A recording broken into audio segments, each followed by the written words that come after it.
സമീപകാലത്ത് മാധ്യമങ്ങളിലേറെ പ്രാധാന്യത്തോട് വാർത്ത വരുന്നത് വന്യജീവി മനുഷ്യ സംഘർഷം സംബന്ധിച്ചാണ്. ഇന്നിപ്പോഴത് മലയോര മേഖലകളിൽ വനാതിർത്തിയോട് ചേർന്ന സ്ഥലങ്ങളിൽ മാത്രമല്ല, നഗരമധ്യത്തിൽ വരെ കാട്ടുപന്നി എത്തി എന്ന വാർത്ത ഇന്നത്തെ പത്രത്തിലുണ്ട്. ഞാൻ സംസാരിക്കുന്ന സ്ഥലത്ത് കഴിഞ്ഞൊരു 10-ലേറെ വർഷമായി ഭൂമിയിൽ ഒരു സാധനം കുഴിച്ചിട്ടുണ്ടാക്കാൻ വയ്യ. താൽക്കാലിക വിളകളായ ഭക്ഷ്യവിളകളും മാത്രമല്ല, തെങ്ങും തൈയും കവുങ്ങും തൈ പോലും വെച്ച് വളർത്താൻ പറ്റാത്ത അത്ര ഗുരുതരമാണ് ഇപ്പോൾ ഈ പ്രശ്നം. ഇത് ഈ തെരഞ്ഞെടുപ്പിൽ ഒരു പ്രധാന വിഷയമായി ഉപയോഗിക്കാൻ കഴിയേണ്ടതാണ്. അതിന് മുഖ്യധാര രാഷ്ട്രീയ പാർട്ടികൾക്ക് ആ തലത്തിലേക്ക് ചിന്തിക്കാൻ കഴിഞ്ഞിട്ടില്ല എന്നാണ് ഇതുവരെയുള്ള അനുഭവം കാണിക്കുന്നത്.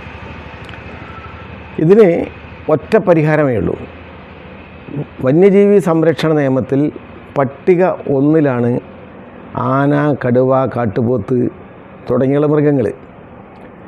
അവയെ കൈകാര്യം ചെയ്യാനുള്ള വകുപ്പ് 11-ാം വകുപ്പാണ്. അതനുസരിച്ച് അവയെ അങ്ങനെ വെടിവെച്ച് കൊല്ലാൻ പറ്റില്ല.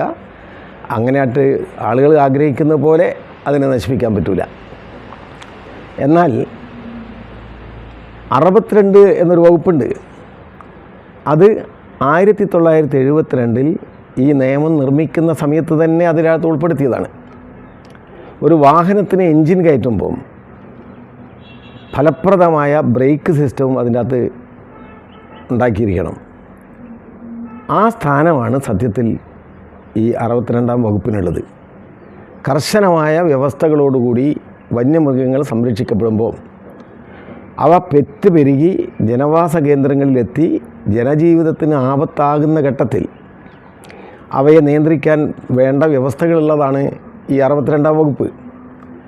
അതിവിടുത്തെ മാധ്യമ പ്രതിനിധികൾ പോലും വായിച്ച് മനസ്സിലാക്കിയിട്ടില്ല എന്നാണ് സമീപകാലത്ത് വന്നിട്ടുള്ള പല ലേഖനങ്ങളിൽ നിന്നും വ്യക്തമാകുന്നത്. ഇപ്പോൾ വയനാട്ടിൽ മാനന്തവാടിക്കടുത്ത് ഒരു കാട്ടാന ഒരാളെ ഓടിച്ചിട്ട് കൊല്ലുന്ന രംഗം നമ്മൾ ദൃശ്യമാധ്യമങ്ങളിൽ കൂടെ കണ്ടിട്ടുണ്ടാവും. അതിനെ തുടർന്ന് കേന്ദ്രമന്ത്രി പോലും അവിടെ വന്നു.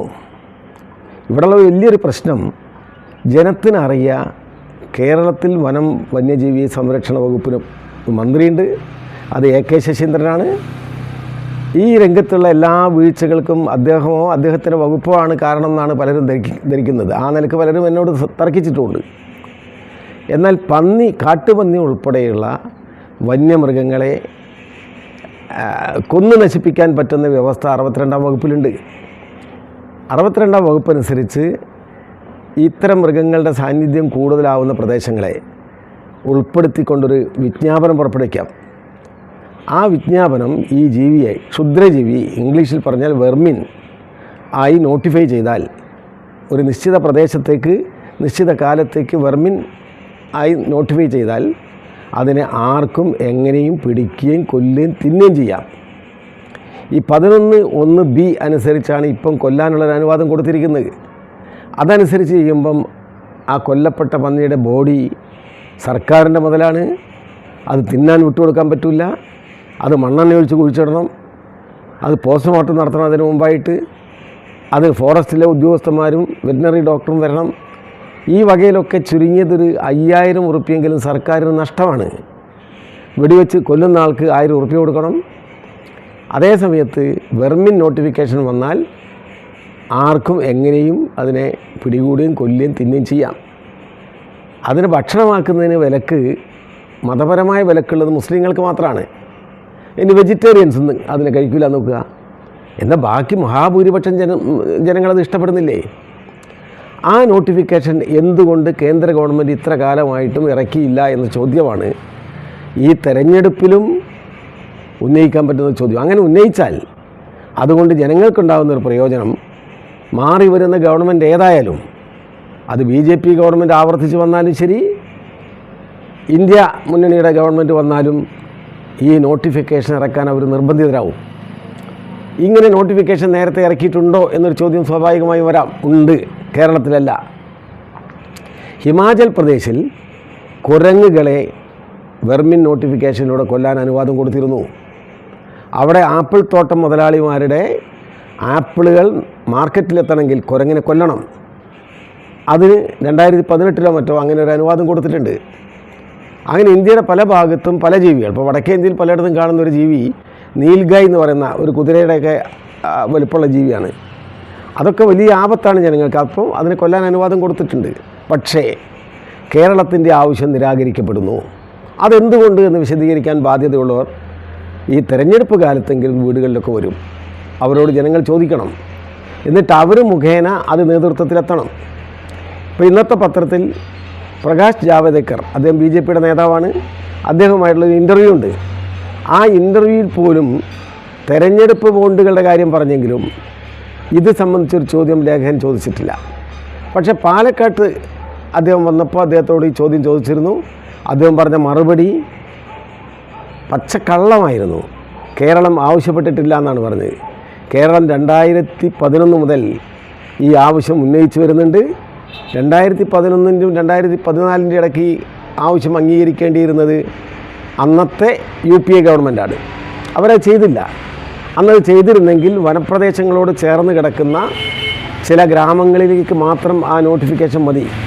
അവിടെ വെച്ച് ഈ കാട്ടുപന്നിയുടെ എണ്ണം കുറച്ചിരുന്നെങ്കിൽ ഇന്ന് നഗരത്തിൽ, അതായത് ബിലാത്തിക്കുളത്തും മലാപ്പറമ്പിലും വരെ ഈ കാട്ടുജീവിയെ കാണുന്നു. ആളുകൾക്ക് ഭയമാണ്, പുറത്തിറങ്ങാൻ പേടിയാണ്. ആ ഒരവസ്ഥ സൃഷ്ടിക്കപ്പെടില്ലായിരുന്നു. അതുകൊണ്ടാണ് ഞാനിതിൻ്റെ പ്രാധാന്യം ഊന്നിപ്പറയുന്നതും ഇപ്പോൾ ഈ തെരഞ്ഞെടുപ്പ് കാലത്ത് ഇതിൻ്റെ മുഖ്യധാര രാഷ്ട്രീയ പാർട്ടികളുടെ ശ്രദ്ധയിൽ ഇത് പെടുത്തുകയും ചെയ്തിട്ടുണ്ട്. പക്ഷേ ഇതൊരു പ്രധാനപ്പെട്ട തെരഞ്ഞെടുപ്പ് പ്രചാരണ വിഷയമായി അവർക്ക് ബോധ്യപ്പെട്ടിട്ടില്ല എന്നാണ് ഇതുവരെയുള്ള അവരുടെ പ്രസംഗങ്ങളും പ്രവർത്തനങ്ങളൊക്കെ കണ്ടിട്ട് മനസ്സിലാകുന്നത്. അതുകൊണ്ട് ജനങ്ങളെ സംബന്ധിച്ചിടത്തോളം ഇത് നല്ലൊരു അവസരമാണ്. നാളെ വരുന്ന ഗവൺമെൻറ് ഏതായാലും അതിൻ്റെ പങ്കാളികളാവുന്ന പാർട്ടിയുടെ ആൾക്കാരോട് ഈ ചോദ്യം ഉന്നയിക്കാം. ഇതിൻ്റെ വകുപ്പ് എടുത്തു പറയാം. മറക്കരുത്, വന്യജീവി സംരക്ഷണ നിയമത്തിലെ 62-ാം വകുപ്പാണിത്. ആ വകുപ്പ് ഒന്ന് എടുത്ത് വായിച്ചു നോക്കിയാൽ പൂർണ്ണമായും ബോധ്യപ്പെടും ആരാണ് ഇതിന് ഉത്തരവാദികളെന്ന്.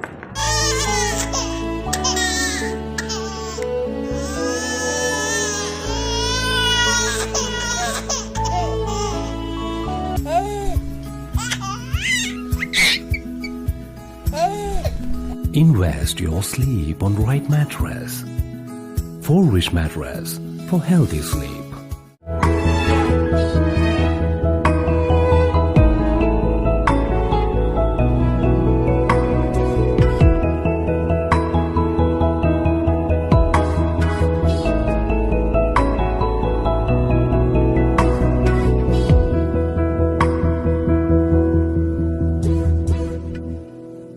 Kadodi Gold and Diamonds, Mavur, Puvattuparambil.